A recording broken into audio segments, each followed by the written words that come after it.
Hello and welcome back to another installment of the Wide Right Podcast. I'm your host, Miami Hurricanes beat writer Manny Navarro. It is Thursday, August 4th, about 8:30 p.m., and the Canes are on the verge of opening fall camp under Mario Cristobal.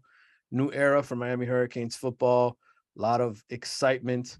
A lot going on in the world of recruiting, too. Miami may end up picking their first commitment or their next commitment here in the next couple of weeks. Tomorrow with Connor Lew, a three-star offensive lineman out of Georgia. That's what's expected to happen. I'll have Andrew Farrelly of the South Florida Express on later in this podcast to talk about recruiting and what's kind of happening with Miami and Jaden Bonsu and the receiver position. They're still trying to find some outside receivers. So a lot going on with recruiting, but right now, good decision. Good decision to put me on first and push Farrelly back because I don't want to follow that guy. Right now, make everybody suffer through me to get to Farrelly. Well, you're the main event, brother. Anytime you come on with me, you get top billing because you have been with it with me here through and through. And I don't know if you've noticed, but I've been putting up the videos now on YouTube. I know that we had a couple of debut episodes back in the spring. I kind of stopped putting them up because I was like, I'll wait till the season. I want to have a little bit more excitement generated for people to see us, how sexy we look on YouTube. And so now this is going to be your return to YouTube. We've put the last couple of clips that I've done, including my interview with Farrelly from earlier this morning, on there. So you ready? You know, you look like you're in better shape for YouTube now, by the way, after this summer. Well, yeah, I've lost some weight, but still at the same time, I was not prepared for the camera. So I have not shaven in about a week. I've been doing the bear look, trying to look rugged, see if that would help my wife find me more attractive. It has not worked. Right. You just had the anniversary. I would have figured you would have scored then. Yeah. I mean, hey, listen, every dog has his day, right? Every squirrel finds a nut every once in a while. You don't blind them. But yeah, I'm not ready for YouTube right now, but okay. It is what it is. As a matter of fact, you know what? I'm going to pause it right now and make myself more Canes YouTube appropriate. I'll be right back. All right, you go ahead and do that. I will continue talking about the Canes as Carlos slips off air so that he can make himself look a little bit better. I just came from a haircut, actually, with Canes barber, Steven Rivera, the guy who has been cutting the hair of many NFL players. I mean, all kinds of players. Deion Sanders, Tyreek Hill, the new Dolphins receiver who just came into town. Aaron Hernandez, the infamous Aaron Hernandez of the Florida Gators and New England Patriots, the late Aaron Hernandez. I mean, Colin Kaepernick. I was blown away by his wall of fame inside of a Mercedes van, a custom Mercedes van bought for him by Teddy Bridgewater, former Miami Northwestern quarterback who slipped out of the clutches of Randy Shannon, the University of Miami, several years ago. This custom Mercedes van, sprint van, as he calls it, is all decked out, and he's got a beautiful chair in there. I got invited to go. And by the way, welcome back, Carlos. You look fabulous now. This is thank you. I have to throw on the shades, even though it's 8:30 at night and I'm in my house, and throw on the crib hat. You look so much better. I will tell you, I was just telling everybody about how good I look. I don't know if you saw the beard. It's got the nice trim. I was telling them about. I told you, man, that R. Kelly shape up really suits you. Yeah, I'm ready for camp. Jalen Phillips and Steven Rivera, Canes barber, who by the way, he also has a contract with the Dolphins. He's the Dolphins official barber. He's got his own little barber shop inside the new Dolphins facility. Oh, of course. My man's moving up. Yeah, I was just telling the audience how, I was the first sports writer to sit in the chair in his van, bought for him by Teddy Bridgewater, by the way. What an honor. Tremendous honor. And you look much better than me, because right now I look like a guy who got eliminated in the first round of the World Series of Poker. You absolutely do, brother. But I had a good time, and I'm just teasing that conversation with Steven Rivera because I will have that on the next podcast. By the way, I will have a long conversation. You'll hear Steven using the Clippers against my head and trying to make me look this good. And I just super great guy, super great story. As I mentioned, Aaron Hernandez, Colin Kaepernick, Deion Sanders. I mean, so many infamous and famous NFL players have been in that chair. And now I'm the first sports writer to get to sit in there, and I'll have a feature in the Athletic about him here down the road. I was going to make an Aaron Hernandez joke, but we'll keep it moving. We will keep it moving. Anyway, started camp, and I brought you on to talk about that. I was just teasing all the other goodies here coming on the Wide Right Pod. Which, by the way, I had somebody ask me today, I can't find the Wide Right Pod on the YouTube channel. It is on Spotify. If you're watching this on YouTube and you're saying Manny Navarro has a podcast, I had no idea. It's on Spotify. It's on Apple Podcasts. It's everywhere. Just look up Wide Right Podcast, or you can just keep watching us here on YouTube. That's fine as well. Just be if you can do At me your this own little peril, favor. watch us here on YouTube.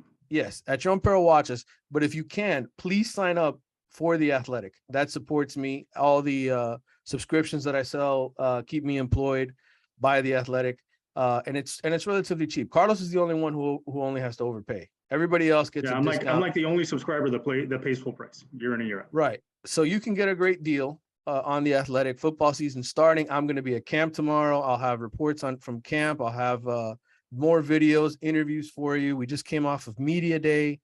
I mean, there's a ton of content to share. But Carlos, let's get to the meat of this. Yeah, and let me help you plug The Athletic. I just read a fantastic story today. I know it's not a brand new one, but it was really great, by Bruce Feldman on coaching his kids' youth football team, which was great. Yes, that was a great story. Bruce does a great job. So many great writers.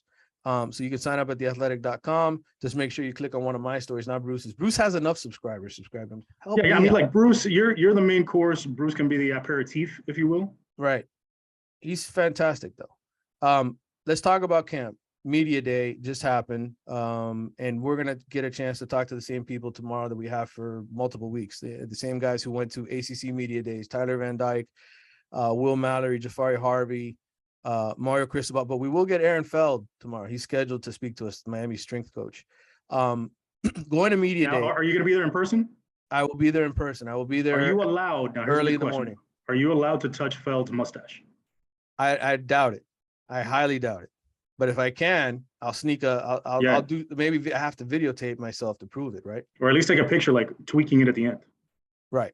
By the way, we're going to get to camp, okay? But we have to tell this story. You had a mystery box arrive at your house.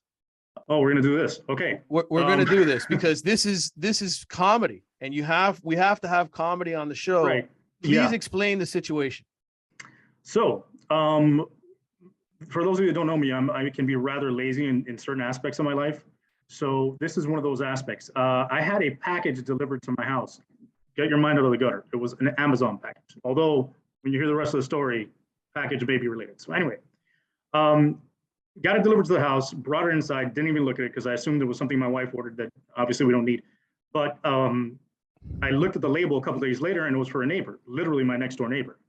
I was going to take it to the neighbor's house and leave it on the front doorstep. Yeah. But, I got busy, got lazy, forgot about it. Remembered when I finally saw it yesterday, had been 3 weeks since it got delivered. At this point, there's no point in returning the box, right? This guy, he probably got a replacement. He told Amazon he lost the package, never got delivered, whatever the case may be. They probably sent him out a new one. So I decided, let me open it up, see what this guy's ordering. Because I need to know my neighbors. I need to know what's going on in my neighborhood. I'm the unofficial president of the neighborhood watch. I'm the only one that stands outside and looks around the entire block at night, mostly with a cigar in my hand, but it's not to smoke a cigar. It's really to protect my neighborhood. Anyway, I open the box, and it's a nondescript black box with some name on it, some company. Don't know what it is. Maybe I'm thinking, hey, maybe some. You want me to tell you what it says? I mean, I could. Yeah, go ahead. So what did it say on the label? The box said Palaquith bondage set. User well, that was the sticker on the box. Right. The top of the box just said that Palaquith name. Mm-hmm. Right. So I'm like thinking, all right, whatever. And then I flip it over and I see the sticker. I'm like, ooh, BDSM bondage set. I'm like, there's no way this is really a bondage set. So I open up the box. Sure enough, right on top are the instructions, and it lists all the items in the box. Now, I'm not going to list everything that was in the box. But I will say that if I wanted to go as the Gimp from Pulp Fiction for Halloween, I'd have the full costume ready to go. Yes, a bondage set for your neighbors. Yeah, like I can either be the Gimp or I could be one of the guys in the Blue Oyster from Police Academy. Now, my question is, do you take this to your neighbors now, having looked at it, having opened the box? Like, do you walk over there and say, listen, I'm really sorry. I didn't realize that this was mailed to my house 3 weeks ago. I just found the box, and I opened it because I was worried. I didn't even look at the label, Mhm. and this is what I found. Or do you just throw it away? What do you do with this Yeah, box? that's not gonna happen. It's not gonna happen. I'm not gonna show up to my neighbor's house, who may be in the throes of an eyes wide shut party, apparently, and show up with the box, because then they're gonna think I want to partake. And I'm not the 50 Shades of Grey kind of guy. Right. Well, maybe Raul wants it. You know, Raul more than likely would. I don't know if he'd be able to use it on his wife, because she's rather ornery. But I mean, who knows, man? I'll offer it up to him. My wife's cousin, her birthday was today, so I may just wrap it up and give it to her. All right. And tell Raul who gets it. That way he can go knock on her door. What do you think? If Raul has transportation, I don't think Raul lives like in East Hialeah, and he's gonna have to catch too many buses to get over to the west side. We will bring Raul back, right? He's going to be on the show again, hopefully soon. Yeah, at some point, I'm sure he's probably in a summertime drunken stupor, just raiding all the nude beaches in South Florida. So once he's done with that, I'm sure he'll be back. Carlos, football tomorrow. We start looking at it like a bunch of wild, crazy dogs, right? Great segue. Every moment tomorrow. From bondage to balls. Yes, football, the balls, bondage. It's the same thing. There's going to be not full pads, right? Because that doesn't happen early on. You're going to have shorts and helmets. Mario's going to let us watch a little bit of practice, and then we got to run away and hide because we're not allowed to release any important information that Bethune-Cookman could use to beat them. So we will get to watch some. Look, the biggest storylines to me, and you want to read what I've written here in the last couple of days regarding the change in accountability with the players from a mental standpoint. You can read about the changes in the weight room, which are obviously very important. It'll be detailed here after we get a chance to talk to Aaron Feld tomorrow. That'll be a storyline. To me, it's a couple of things. Wide receiver, does Miami have a guy like that can emerge? B, linebacker / tackling. Is that better? Because the 7-5 team that lost 3 games by less than a touchdown last season wasn't that far off from having a much better year than they did. And they're picked in the to win the Coastal Division. People are excited about Miami this season with Tyler Van Dyke. But if his receivers don't show up and we don't see better tackling from the linebackers, this could be a team that doesn't really win the division. They could be beaten. What in your mind sticks out like a sore thumb going into tomorrow? So yeah, I think the linebackers are obviously the number one concern. And coming into the season following last year and even the year before, the way the linebackers have performed has been subpar. But to me, the biggest concern right now, coming off the media days, is learning that Zion's not going to be ready to start the season. He's coming off the scope, and that left tackle position is critical, especially when you got a quarterback like Tyler Van Dyke, who can do so much when he has the proper time to be able to do that. So for me, that's very concerning. Although they say it's a minor procedure, he did say it's about an 8-week recovery process. Right. So who knows how many games he's going to miss? If he's going to have to be thrown in the fire against Texas A&M, coming off, being off that break from the surgery, not having any game time before that, that's a bit of a concern for me. For the overall season, to me, like you said, can a receiver develop as a number one guy, a dependable guy that you can go to, that can catch the football and make plays down the field. Miami, like you said, has a ton of talent at wide receiver, but some of it is unproven, and it's been inconsistent the last few years. So that's a place they need to get more consistency and more playmaking out of. They'll be consistent in the slot, I believe, with Xavier Restrepo, Rashard Smith, and have those kinds of guys in the slot. The outside is a concern. Can Keyshawn Smith take that next step and be a dependable guy? He gets open, he can make plays, but hasn't been able to come down with the football enough to really warrant that number one role yet, to be that guy. Frank Lasden has a lot of talent. He's got a lot of size, but can he be consistent also catching the football? He wasn't able to get on the field at Clemson, probably for that reason, but he's got good size and ability. Hopefully he can turn that around. And, the young guys in Jacoby George, Romello Brinson, all the other guys that are young and hungry and have talent, what are they going to do? They're going to take that next step in development. And that's what I want to see. The other thing that I want to see is, they have a host of running backs right now, but not a number one guy. And that's the other concern. They had the biggest issue in the offense last year was the inability to run the football. And when you're in an offense like the one that Gaddis is going to run, you need to be able to have a consistent running game. It doesn't need to be a game breaker, but it needs to be something where you have a consistency at the running back position and you're able to rely on that ground game to then set up the play action and go down the field the way he wants to. And to me, that's the biggest concern. They've got a bunch of guys. Who's going to emerge as the guy that takes the most carries to be the lead guy? That may be different at the beginning of the season than it is at the end of the season. But the other thing is, how do they leverage those running backs in the passing game, which I think Gaddis did a great job at Michigan. And that's also going to play into the receiver situation. You've got unproven guys on the outside, so where do you turn? You turn to the tight end, you turn to those running backs, you find different ways to move the football through the air with those other running backs and tight ends. But so to me, running back, receiver, obviously linebacker, and that left tackle spot. All very good points. All great counter punches to my suggestions. I'm going to share this from Media Day. I spent about 15 minutes with Josh Gaddis, about another 15 minutes with Kevin Steele, Miami's defensive coordinator. I spent about 10 minutes with Miami's running back coach, Kevin Smith, who, by the way, I finally got a chance to shake his hand. I missed part of the spring because I had COVID. So I didn't get a chance to meet all the coaches whenever they were made available. And Kevin, of course, brings up my age immediately. He's like, man, you're the GOAT. He's like, you put me on all day way back when, which made me feel really, really old, Carlos, because I am 44 now. But every time I run into people who were players when I was the high school writer at the Miami Herald, and now they're grown men coaches with 5 kids, it ages me. But great dude. Good conversation with him. Here's where I'll start, because we've hit on a couple of different topics. We'll go little by little from some of the conversations that I was able to have individually with some of these coaches.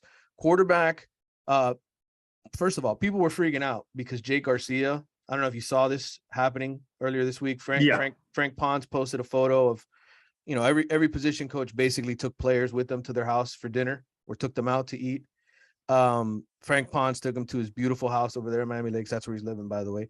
Oh, no way. So me and Frank are not too far from each other. I told him, and we're going to play some hoops soon, hopefully, when the bye week or something, we can meet up and play a little bit of hoops.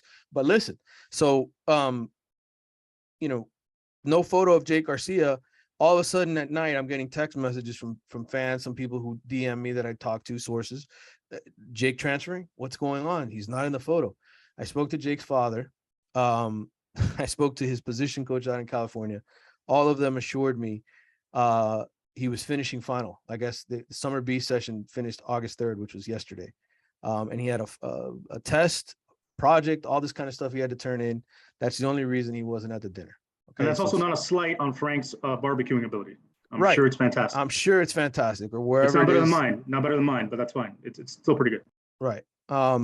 So anyway, Jake Garcia is not going anywhere. He's got a nice NIL deal with John Ruiz, pays him well, helps him keep his parents here in South Florida so they can live here and go to his games and be around him. He's just a good student and he cares about school. He just, he wanted to finish his project. So anyway, any concerns about the quarterback? None. I think Tyler Van Dyke, the most important thing is to work with those receivers. I think we can move past quarterbacks. I would say this about running backs following my conversation with Kevin Smith and sharing a little bit of intel with you. So I've had multiple people at Miami in the past 2 weeks around the program, people that are well connected, tell me Chavante Citizen, the freshman that they stole from the University of Florida back in February, he was going to sign at Florida, is an absolute monster. He is Willis McGahee. He benches 600 pounds. He's 220 pounds. He runs an 11 flat in the 100, meters, 4.5 speed, and just an absolute stud. And everybody's like, don't be surprised if he beats out Jalen Knight and Donald Chaney Jr., Thad Franklin, and Henry Parrish, who transferred in from Ole Miss. Don't be surprised if he's the number 1 running back. And that's something I was hearing back in February, but now he's in the building. Now he looks like a total freak. And so I went to ask Kevin Smith. He's the position coach. Okay. He was recruiting him to Ole Miss. I said, Kevin, everybody's telling me how great this kid is. He's Willis McGahee part 2. And, I want to share the clip. I have about 8 minutes of conversation with him. Maybe we'll share a little bit of it here in a minute. But I'll tell you this, Carlos, he's definitely excited about this kid. Now, what I would tell Miami fans who are like, what's going to happen with the running back position? I think there's no doubt in my mind that there's not going to be one guy. Okay. And listen, Kevin Smith was the one guy at UCF. He had 450 carries his final season at UCF. Okay. 29 touchdowns, 450 carries. He basically said to me, those days are over. There will be roles for everybody here. So there will not be one guy who emerges. And I think in today's game, that's the way you have to go about it. Yeah, absolutely. Absolutely. I agree. And I think it's interesting that all of them have sort of a little bit of a different skill set that they can apply in different ways. Although Knighton and Parrish are smaller backs, Parrish maybe a little bit bigger, they can use them in more of the passing game and more of the outside runs, things where they can utilize that speed, maybe in the screen game as well. Chaney's a little bit of a bigger back, but still a little bit more elusive. Thad's the hammer, the bigger dude that you can play in between the tackles. And Citizen apparently has the best of both worlds. So we'll see what they end up doing. But, it's always good to have depth at the running back position, because that's such a dangerous position, because the amount of contact that player takes on a game-to-game basis, even if it's not a 15, 20, 30 carry kind of guy, you're still taking a lot of contact, and it's aggressive contact up close and personal, not like a receiver out on the edge who maybe only gets his head taken off every once in a while if he's coming across the middle, which doesn't even happen anymore. But so it's good that they have that embarrassment of riches at running back, and they can apply those different skill sets in different ways and not have teams hone in on one particular play, like inside zone that we ran 975 times in one game last year, and have done so for the last few years.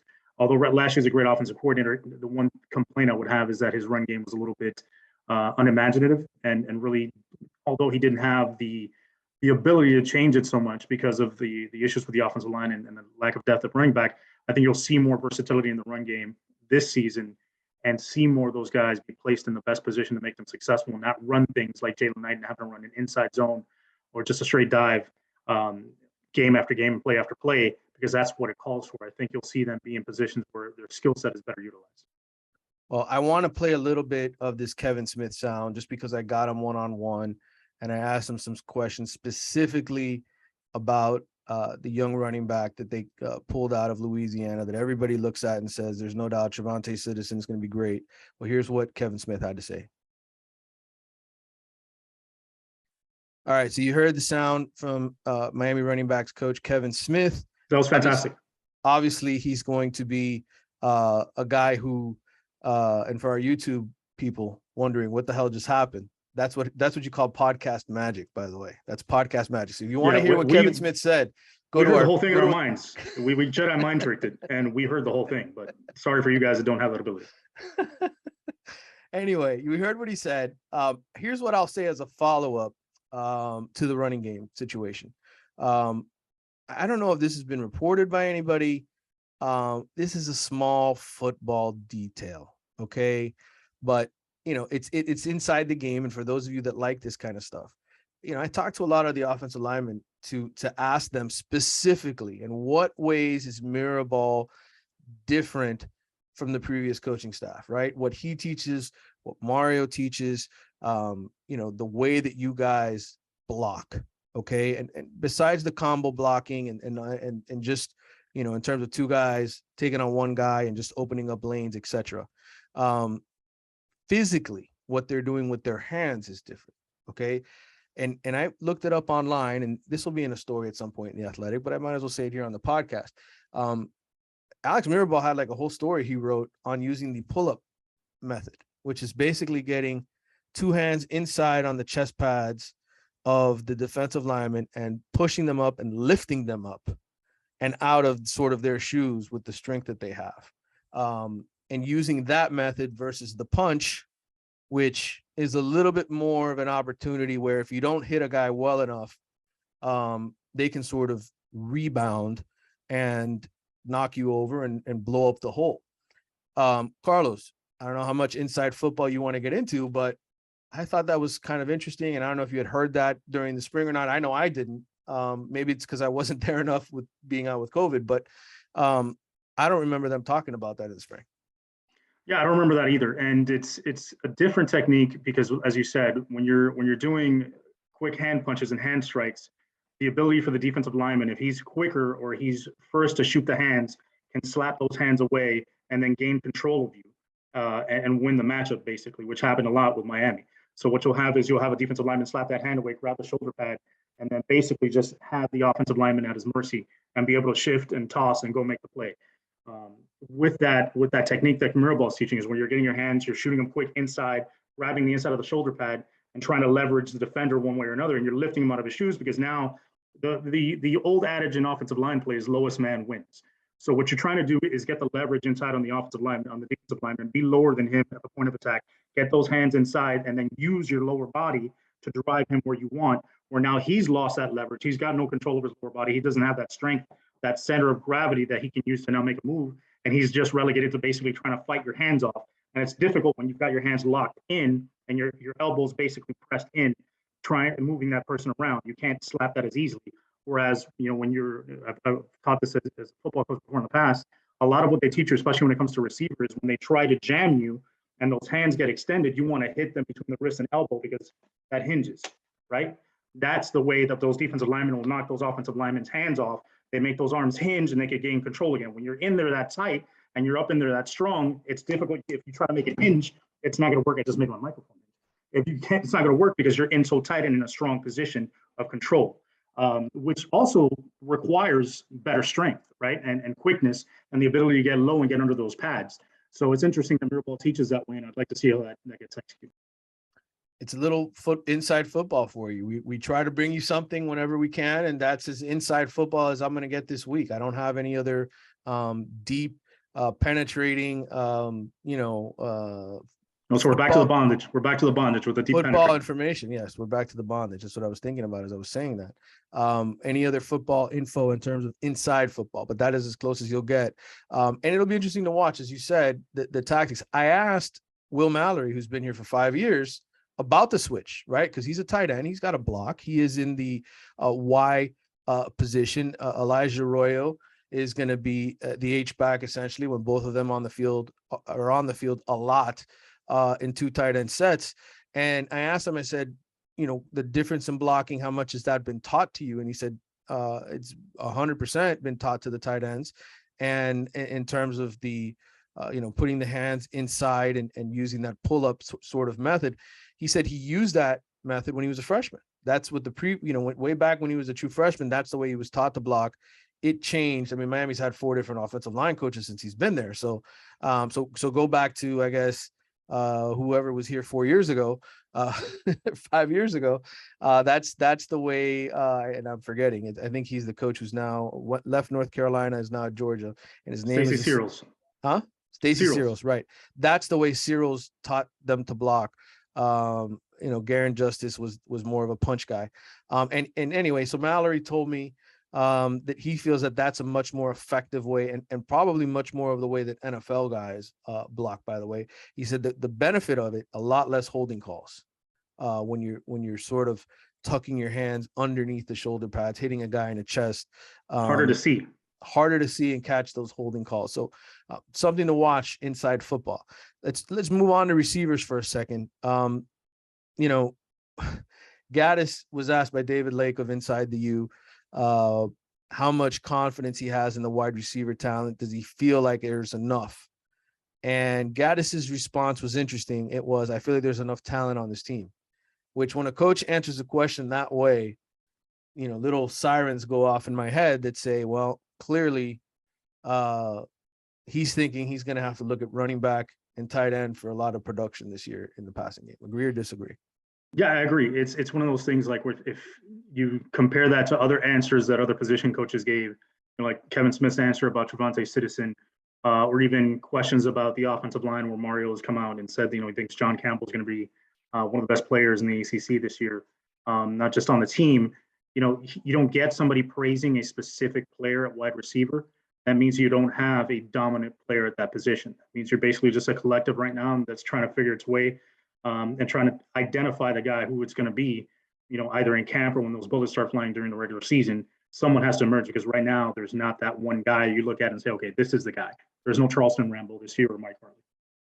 One thing I'll share from my one conversation with the receiver, I try to spend most of my time talking to the offensive and defensive linemen because honestly, I feel like if Miami's ever going to be great again, they got to dominate at those positions. Part of what I wrote. Plus, they probably have the better snacks at media day too. They do.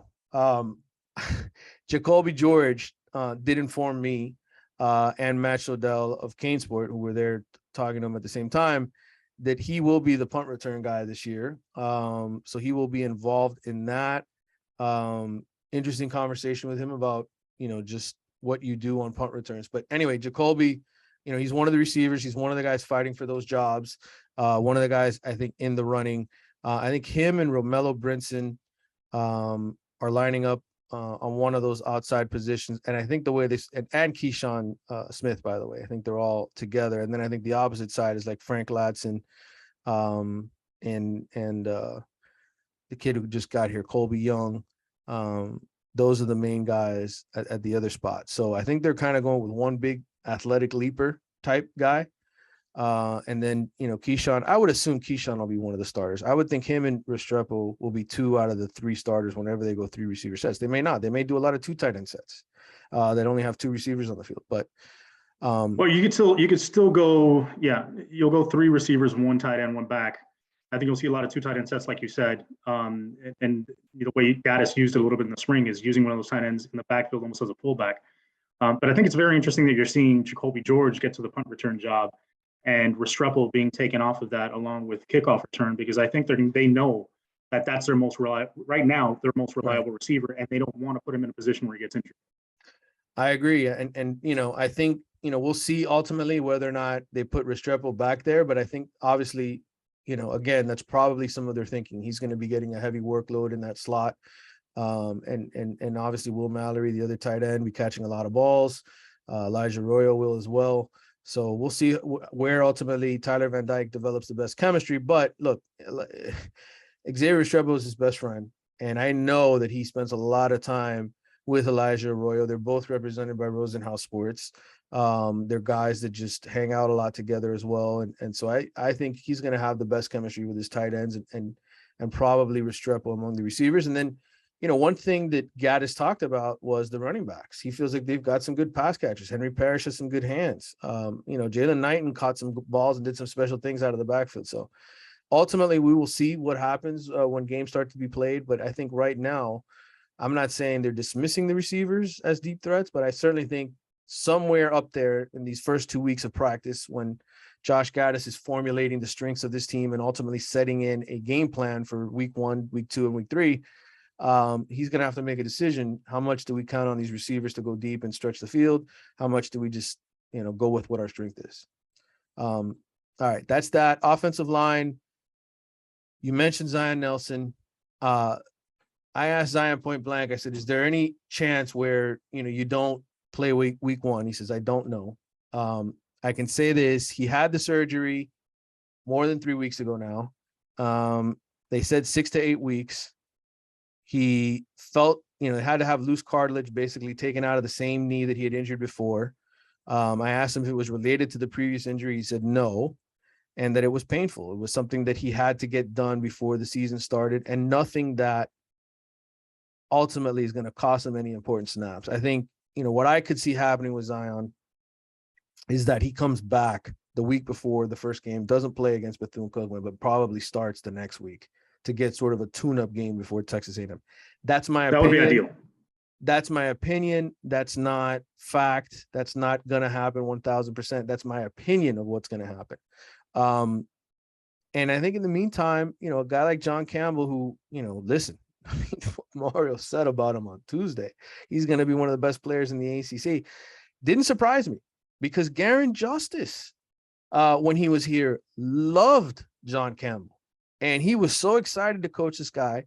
I spoke to John for about 20 minutes myself on Tuesday, and he's telling me he works out with Trent Williams. He's close with Trent Williams, the NFL All-Pro tackle, and he's got a ton of confidence, man. He's like, I'm going to be the left tackle. Like he's like, I got this.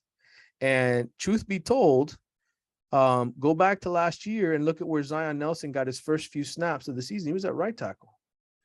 And I think had John Campbell not been hurt a week before camp starts, I think there's a chance he might have been Miami's starting left tackle. Now, what's going to happen as we get to the season here? I think Zion, when he comes back, he's going to be the left tackle. But I think John Campbell will absolutely be in the starting lineup. And that's a huge question that everybody had, right? It's like, well, who do you put with Zion? Who do you put with Ja'Kai Clark, who's your center? Who do you put with DJ Scaife, who could play right guard or right tackle? Well, I know this from talking to Alex Mirabal. He thinks he has just as much talent here, if not more, in terms of strength of offensive linemen than he had at Oregon. And it's hard to argue with him because you look at the guys at Oregon. I mean, outside of Penei Sewell, it's not like they recruited a bunch of 5-star offensive tackles. I mean, they had 3- and 4-star guys just like Miami has. And he had to coach guys up to be really, really good. I think on paper and on video, when you watch the athleticism of some of Miami's offensive linemen, I think it's right there with Oregon. They just have to be coached up and perform to the level that they need to play at. Right, and stay healthy. And I think there's also a little bit, there goes my dog slapping his water bowl because my daughter's totally ignoring him. So when I finish my point, I will refill his bowl. Stop it. This is the second dog interruption in successive podcasts. Our Gators writer Leonard Taylor had to let his dog out to pee. Yes. Yeah. So this one apparently needs more to be able to pee. And come on, Stewie, you're all right, buddy. Hang in there. That's it. That's your buddy. Yes. So I mean, I think there's more depth this year than there was last year on the offensive line with it, which definitely helps. So I think that breeds competition, that elevates the level of the play across the board. I also think that, with John Campbell coming back healthy, if he's strong and he's ready to go, can be a great asset for that offensive line. Now you have 2 solid tackles where you have a guy like Zion, you have a guy like John Campbell at the bookends. You have other guys inside like Jalen Rivers. You have DJ Scaife at the guard. You still have a little Soon that can slide in there. You have the other guy, I forget his name, from the transfer from Oregon that could slide in there. Sagapolu, the 700-pound squatter. Yeah. That's what I was. I was a 700-pound squatter. Yeah. But I was just me staying in somebody's house, and I was very fat at that point in my life. But anyway, you've got Ja'Kai Clark at center, so you've got experience up front. Now it's just a matter of turning that talent into results and execution. And I think the competition helps that, and obviously Mirabal's coaching is going to help that a lot. Jalen Rivers told me he wants to be the left guard. That's what he's shooting for right now on this team for this year. Could he move to other positions? Will he play left tackle the first couple of weeks while Zion is out? Yes, I think he will rotate in there with John Campbell. Mirabal told me Scaife will rotate in there, and Justice Oluwashun will also rotate in there. Justice was kind of the 6th man last year. So he has experience. He played at UNLV a ton. He's one of Garen Justice's guys. I think they value him as well. Ultimately, though, this offensive line should be good. It should be one of the better ones in the country this coming season.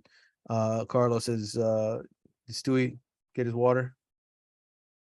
Yeah, he got his water. I also put a little bit of bourbon in there so he could knock out for the night. I mean, he's 26 years old. He should have some bourbon in there. I mean, at some point. I mean, he hides cigarettes under his doggy bed. And I catch him every once in a while smoking one. I'm like, dude, you're too old.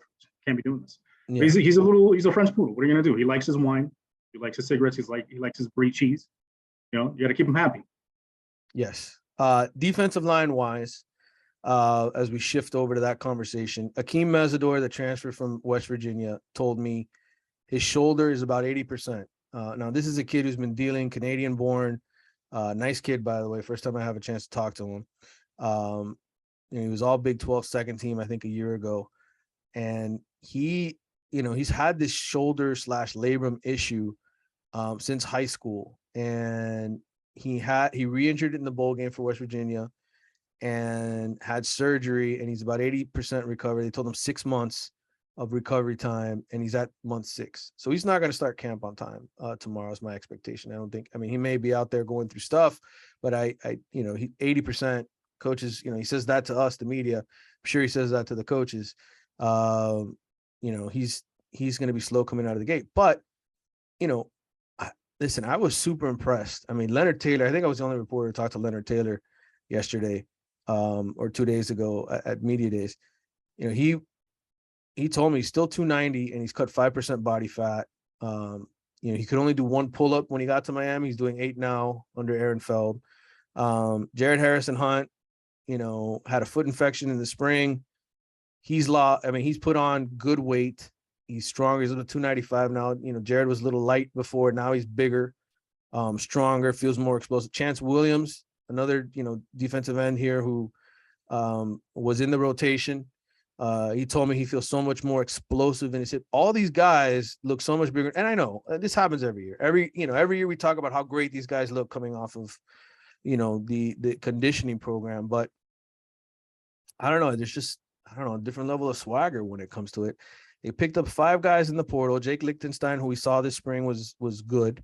He was effective. He's a guy who looks like he can definitely, I think defensive line, if you had to rank positions of strength on this team in terms of proven guys, I don't know, man. They might be number 2 behind Tyler Van Dyke, right? In the quarterbacks. Yeah, I would. I mean, at the very least, they have, they may not have an A+ guy, although Leonard Taylor has the ability to be that kind of A+ guy. He still needs to work himself into that. But they have enough guys that are B+, A- guys that creates problems for teams because they could just keep rolling those guys in. So there's not a drop off when you run a second guy in there or a second group in there, as you like to rotate deep the linemen and keep them fresh. There's not going to be a big drop off. It's probably going to be a consistent level. And you may have guys that are specialists in certain areas like pass rushers that'll come in there just specifically on third downs or second and longs and situations or big pass rush downs and be that guy just to do that and do it very well. So to me, I think the defensive line is a position of strength because of the depth and because of the amount of guys that they have, not only that are proven, but that have that ability to be good to very good. And that in turn strengthens the linebackers and strengthens the secondary because you're creating more havoc up front. Mitchell Agude, I've told you guys before on this podcast, grown man. Like he is, the physique reminds me of Jermaine Johnson, who was the ACC Defensive Player of the Year last year that Florida State, picked up through the portal and came in and looked every bit. I think Agude, I don't know if he's Jermaine Johnson, but why can't he be Quincy Roche, right? Like Quincy Roche was a really good player for Miami. I think he's on par with that at the very least. I look at the defensive tackle position. I see, Elijah Roberts, a guy who can slide in and out. Leonard Taylor, Jared Harrison Hunt, Antonio Malchi, who they picked up from UAB, is going to be in there. There's so much depth on that defensive line that it really, when you look at it, I know everybody. And the Hulk, Daryl Jackson is? Yeah, that Daryl Jackson, just an absolute beast. There is some impressive looking guys. I think we're going to notice that. I think there's going to be some good battles between the offensive and defensive line once they put the pads on, which, by the way, it takes about 3 days before they're allowed to do that. So anyway, that's the defensive line. Linebacker, I spoke to Kevin Steele for a while. Didn't get a chance to talk to Charlie Strong. But the most interesting thing Kevin Steele said, he's not afraid to go with 2 middle linebackers. If those are their best 2 linebackers, that's what he's going to do. Obviously he's got the nickel / star position that is going to be interesting to watch as well. Tyreek Stevenson will probably be the guy who starts there at the star, although, we'll see what Daryl Porter Jr. does, the transfer from West Virginia. If they can trust him and guys like Isaiah Dunson and DJ Ivey to be elite cornerbacks, not just okay, then you can probably move Tyreek into that star position. And let's not forget, Tyreek came here because he wanted to play corner. So we will see ultimately what happens. But linebacker wise, Steele told us right before he wrapped things up that Bassane should be good to go, even though he was in that car accident. The freshman who obviously Miami fans are excited about, Wesley Bassane from Miami Central. Supposedly he participated in OTAs leading into practice. So if he's out there, that's a good thing. Chase Smith coming off surgery, missing the spring, he'll be out there. And then, you got the vets. You got Wayman Steed, who somebody told me is without a doubt one of the leaders on the team. He's his 6th year. He's one of the oldest voices in the locker room. I think can play middle or weak. And then you have Caleb Johnson and Corey Flagg, who are basically the 2 middle linebackers. So, and then Keontra Smith. Those are the guys that you'll see out there. Ultimately, I think Chase Smith and Wesley Bassane are who you want to see because they're probably the most talented at that position on the team at linebacker. But you're going to see a lot of Caleb Johnson early, and I think he'll be fine. I think he'll be one of the better players on that defense. Yeah, I agree. I think he's going to be solidified as a middle linebacker, and I think the guy that plays opposite to him is really a big question mark. And I'm a little concerned if it ends up being Corey Flagg, although Caleb Johnson's very athletic, and he basically was a weak side linebacker at UCLA. He wasn't a middle per se. He could play that weak side and be more the guy that's more athletic and more in pass coverage. I just haven't seen enough athleticism for Corey Flagg, and I think adding more athleticism helps the defense overall.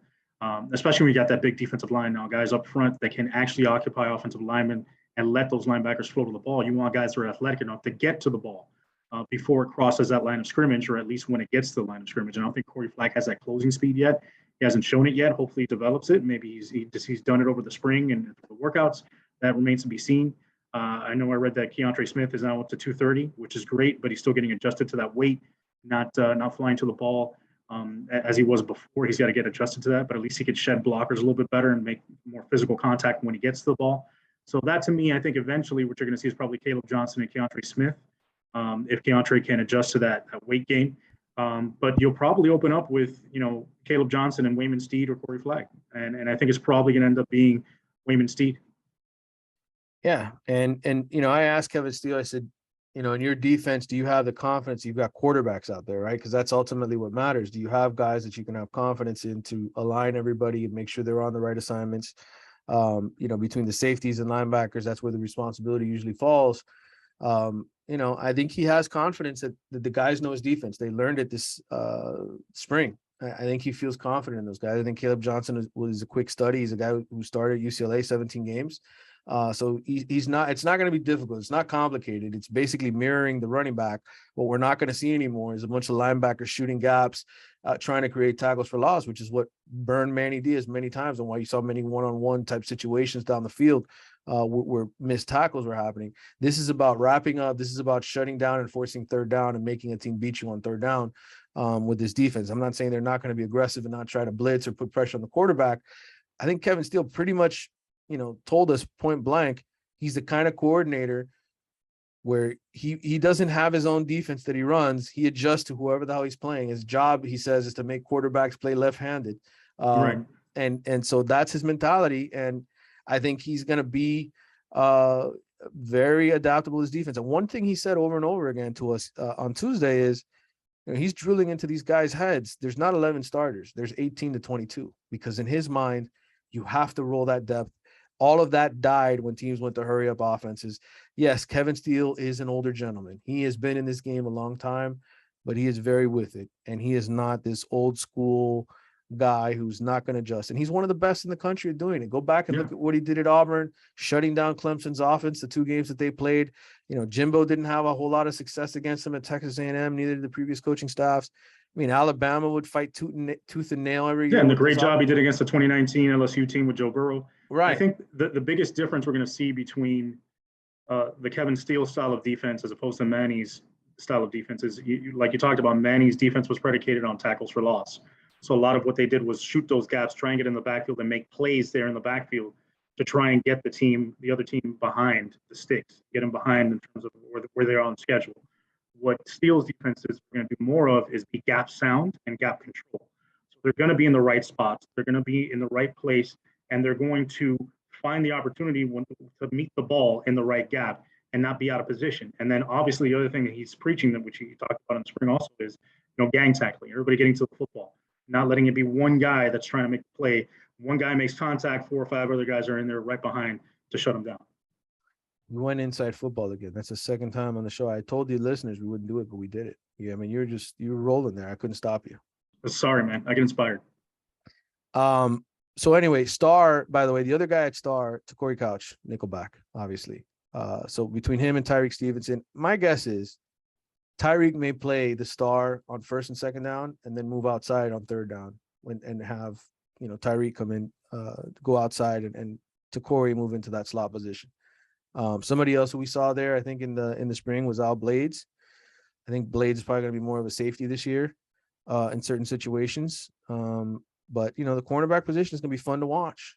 I think Isaiah Dunson. In fact, the one thing Kevin Steele did say is that of all the positions this spring, he was asked which one surprised you the most. He said cornerback, and just because he feels like there's a lot more talent there, maybe, than what produced last year, which wasn't very good.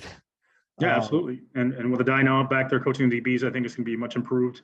And I think, to me, the other interesting thing to see is, how do they play the 3 safeties, the 3 young guys, right?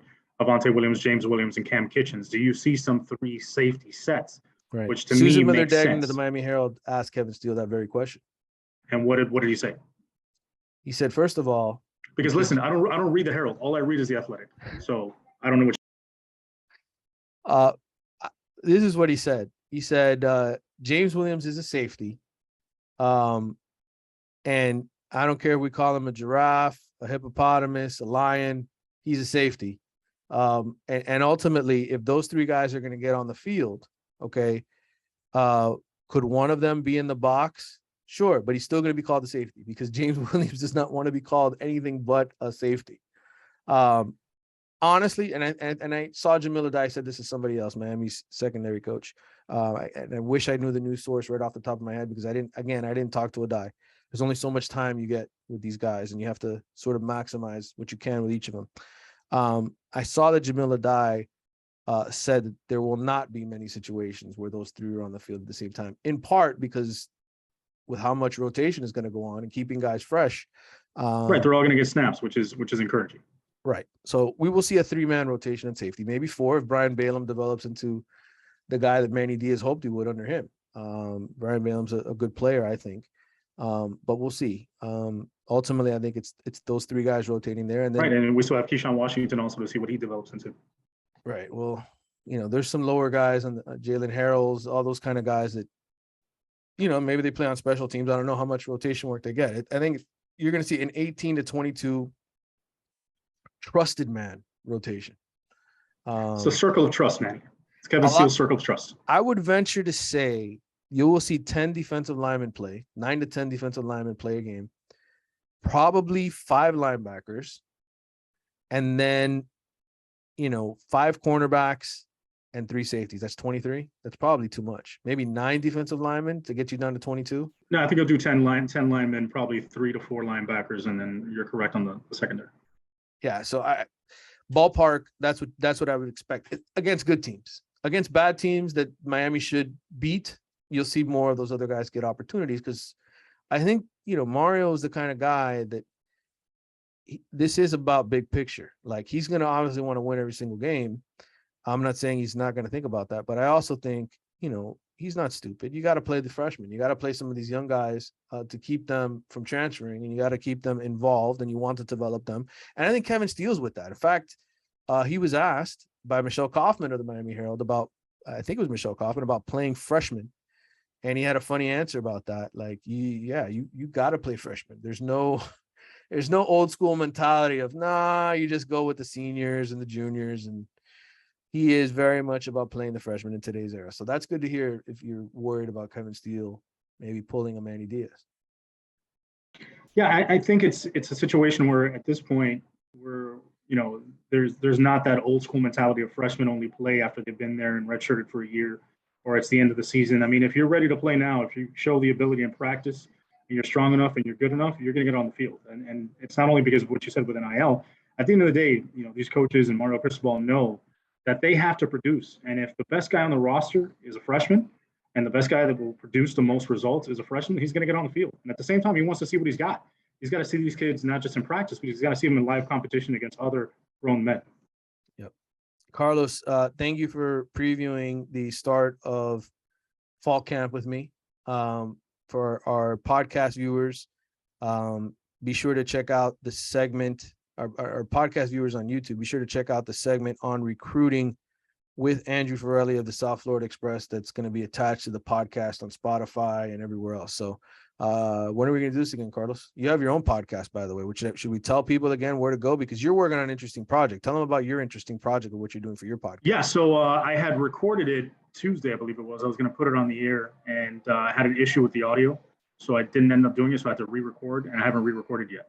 But the project I'm working on is I'm going to compare the 5 national championship teams. Not compare them in a sense. I'm going to say basically make a case for each one as to why they are the greatest national championship team in Miami Hurricanes football history. So I'll start off with the 83 team, give you all the reasons why they should be considered as the greatest of all time, go to 87, 89, 99, 91, and 01, give you those 5 teams, and for each team I'll give you reasons why they should be considered the greatest of all time. Now, of course, everybody's going to say 2001 is the greatest of all time.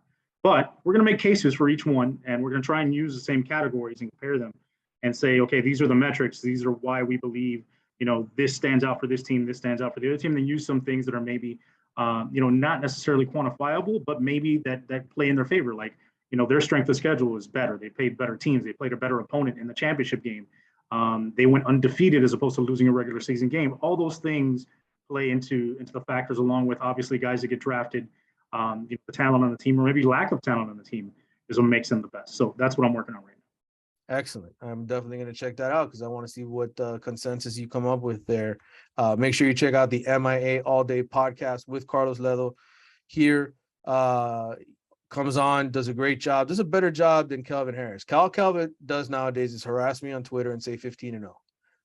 I know some listeners were asking for Kelvin, and maybe we'll get him on the podcast. I don't know. I mean, it's kind of like becoming that Jimmy Kimmel situation, right? Where he never has time for. Well, we got to get him to figure out his iPad first, or whatever tablet he uses. He has no idea how to get on YouTube.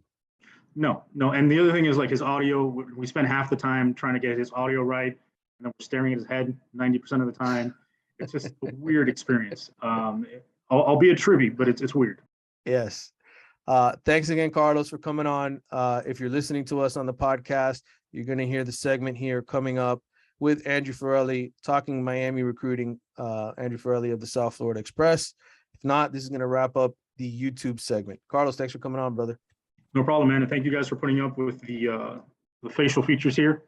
Tried to nice it up with the hat and the sunglasses. So there you go. Hope you enjoyed it. I'll ask Kane's barber if he can help you out. Bro, there's nothing you can do. Like, unless he's got some sort of hair implant wig situation going on. If he could maybe cut some of Jalen Phillips's hair and save that for me and place it on my head so I can maybe look a little bit more cool, I might end up looking like Sideshow Bob from The Simpsons. But at least it's better than what I got going on now. See you guys.